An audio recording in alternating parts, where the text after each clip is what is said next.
Hello বন্ধুরা, good morning. Papai Sonai lifestyle ব্লগে তোমাদের অনেক স্বাগতম আর অনেক ভালোবাসা জানিয়ে আজকের ব্লগটা শুরু করছি।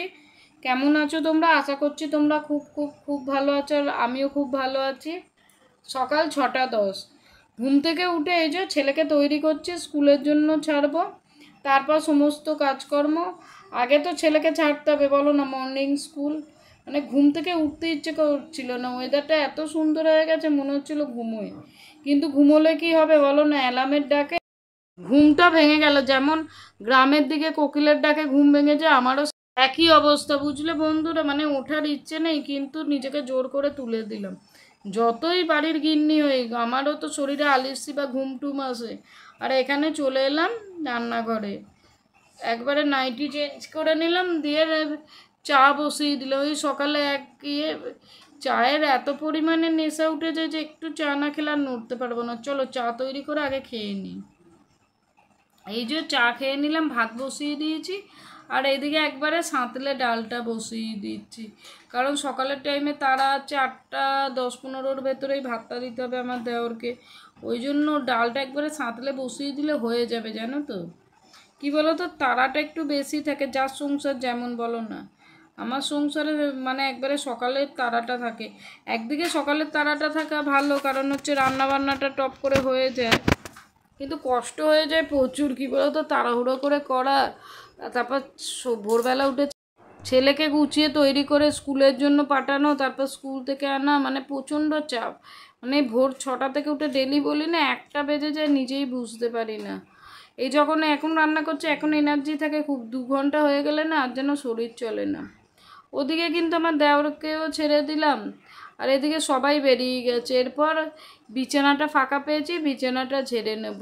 আর ছেলেটা না এত বদমাইশ হয়ে গেছে, রোজ জানো বিছানার ভেতরে গেঞ্জি প্যান্ট, কোথায় তোমার গামছা, সমস্ত কিছু রেখে দেয়। কি বলবো বলো, বলে বলে মুখ ব্যথা হয়ে গেছে, আর বলাই ছেড়ে দিয়েছি। অত বড় ছেলে যদি বুদ্ধি শুদ্ধি না থাকে আর কি করা যাবে। আর এই ঘরের চাদরটাও ঝেড়ে নিচ্ছে, আর এই চাদরটা ছিঁড়ে গেছে। আমি যে চাদর বের করব, এত কাজ করে সে সময় আর হয়ে ওঠে না, কি বলবো। মানে এক এক সময় না নিজের উপরে নিজের যেন বিরক্ত লাগে। চলো আর কথা বাড়িয়ে লাভ নেই, এ ঘরের বিছানাটা ঝেড়ে নিই। মানে কাজকর্মের তো কোনো শেষ নেই, বলো না। আর এই দেখো ঘরদোরটা মুছে নিচ্ছি, মুছে একবারে স্নানটা সেরে নেব। আর ঘরগুলো অনেকটাই বড়, ওই জন্য মানে বিছানা ঝাড় ঘর ঝাড় মুছে প্রায় আধ ঘন্টা সময় লেগে যায়, জানো। স্নান করে চলে এসেছি, একবারে চেয়ারে বসলাম। চুলটা তো প্রচুর পরিমাণে ভিজে থাকে, তো এবার মেঝেতে বসলে হাওয়াটা পায় না, তারপর চুলটা লম্বা হয়ে গেছে, মেঝেতে থাকে ঠিকমতো হাওয়া খেলে না। ওই জন্য একদম চেয়ারে মানে আড়েভাবে বসেছি, ওই পিঠের দিকটা নাহলে শুকোবে না। আর এদিকে একটু সিরিয়াল দেখে নিচ্ছি, বুঝলে বন্ধুরা। আর চলো, গুড ইভিনিং বন্ধুরা। চা খেয়ে রেডি হয়ে চলে যাচ্ছি। ছেলে স্যার ডেকেছে, দেখি কি বলে।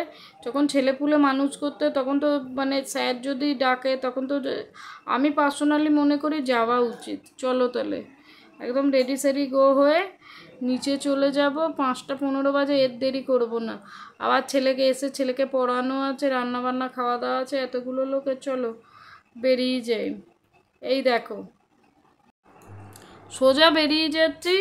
ছেলে মানে স্যারের বাড়িতে অনেকটা দূর তো। আর এই যে ব্রিজ দেখো, এই মানে এত বছর বিয়ে হয়েছে ফার্স্ট টাইম আমি ব্রিজের ওপর দিয়ে যাচ্ছি।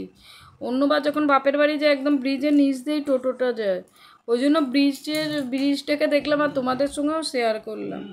চলো তাহলে বন্ধুরা। আর এই দেখো, এই যে স্যারের সঙ্গে মিটিং হলো, এরপর আমরা বেরিয়ে যাচ্ছি, মানে বাড়ির উদ্দেশ্যে রওনা হচ্ছি যাকে বলে। চলো তাহলে। আর এরপরেও টোটো ধরতে হবে খানিকটা এগিয়ে। এই যে দাদার টোটো পেয়ে গেছি, বসে চলো তাড়াতাড়ি বাড়ি ফিরি, আর ভালো লাগছে না, প্রায় 8টার মতো বাজে। যে বন্ধুরা এখন 8:30 বাজে, মানে 5টা 5:30টায় বেরিয়েছিলাম, আর এইমাত্র ঢুকলাম। রান্না বান্নাও হয়নি, বাসনপত্র ক্লিন হয়ে গেছে। দেখি এত রাত্রে আর ইচ্ছেও করছে না, দেখি কি রান্না করে, সাথে থাকো। আর অনেক চিন্তা করে ঠিক করলাম গরম গরম আলু সেদ্ধ ডিম সেদ্ধ ভাত করে নেবো। রুটি করতে ইচ্ছে করছে না, এতগুলো লোক, অনেকগুলো রুটি করতে হবে, তরকারি করতে হবে, তার থেকে শর্টকাট। আর এই যে তোমাদের দাদার ডালিয়া, বসিয়ে দিয়েছি, আর একটা গ্যাসে ভাত বসিয়ে দিয়েছি। আজকে আর ক্ষমতা নেই, আর কোমরটা কেন জানি না দুপুর থেকে খুব ব্যথা করছে, হয়তো এত কাজকর্ম করি বলে। চলো এদিকে ভাতটা বসিয়ে গিয়ে একটু রেস্ট করে নিই, তারপর আবার দেখা হচ্ছে। এই যে ভাত করা হয়ে গেছে কমপ্লিট, আর এদিকে আলুটা বার করে নিচ্ছি। এতগুলো লোকের ভাত বাড়াও মুখের কথা, বলো না। আর একবার করে না হাঁড়িটা ঝাঁকিয়ে নিচ্ছি আর আলুটা বার করছে। ওই দেখে ছোটো বাবুটা খুব আনন্দ পাচ্ছে, বলছে দেখো আবার দেখো ওই খেলাটার মতো করে ভেতরে আছে কি না, মানে বাচ্চা হলে যা হয় বুঝেছো তো বন্ধুরা। চলো আলুগুলো বের করে, আর এই ভাতে আলু দিলে এতগুলো লোক তো আলু অনেক দিতে আলু বাঁচা আর মানে খুব বিরক্ত লাগে যাকে বলে। চলো তাহলে বিরক্ত লাগলে তো হবে না, খাওয়া দাওয়াটাও তো কমপ্লিট করতে হবে, বলো না বন্ধুরা। চলো আলু ভাতেটা মাখি, মানে দুজনের আঝালা মাখা হবে, তারপর আমি একটু শুকনো লঙ্কা ভেজে নিয়েছি, একটু ঝাল ঝাল হলে আলু ভাতে ভালোই লাগে। এখানে ডিম সেদ্ধটাকেও আমি আলাদা করে দিচ্ছি, এই দেখো ডিম আর তোমাদের দাদা ডালিয়াটাও বেড়ে নিয়ে এসেছি। ভাতে ভাত করলে একটা কি খাটুনিটাও কম হয় আর বাসনটাও কম পড়ে, যেন তরকারি পাতির ঝামেলা নেই কোনো। ভাতের হাঁড়িটা থালায় থালায় দিয়ে দিলাম, ভাতটা হয়ে যায়। না হলে রুটি তরকারি করলে, ধরো একটু ঝোল তরকারি করলে তো এতগুলো লোককে, যটা লোক তটা মাথায় গোনা থালা বাটি হাতা খুন্তি সমস্ত কিছু বেরোয়। কাজ তো সবাই চায়, কাজ কম হলেই ভালো, কে আর স্বেচ্ছায় কাজ করতে চায় বলো না। মানুষের নিজের প্রয়োজনে কাজকর্ম করতে হয়, কিন্তু কাজকর্ম না করলে আবার সংসার চলবে না, বা আমাদের যে লাইফস্টাইল আছে সেটা চলবে কী করে বলো না। যার যার সংসার তার তার আলাদা আলাদা লাইফস্টাইল। আর এই দেখো আমি আমি একবারে আলু ভাতেগুলো আলাদা করে নিচ্ছি, আর এত গরম যে মাখবো কী করে চিন্তা করছি, কিন্তু সবাই যখন বসে গেছে খাবারটা তো দিতে হবে ঠিক সময়।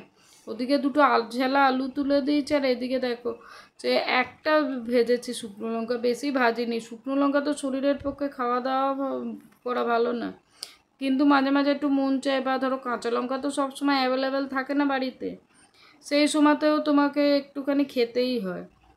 চলো তাহলে এখানে আলু ভাতেটা মেখে খাওয়া দাওয়া কমপ্লিট করে, এখনও কাউকে খাবারটা বাড়িনি জানো তো।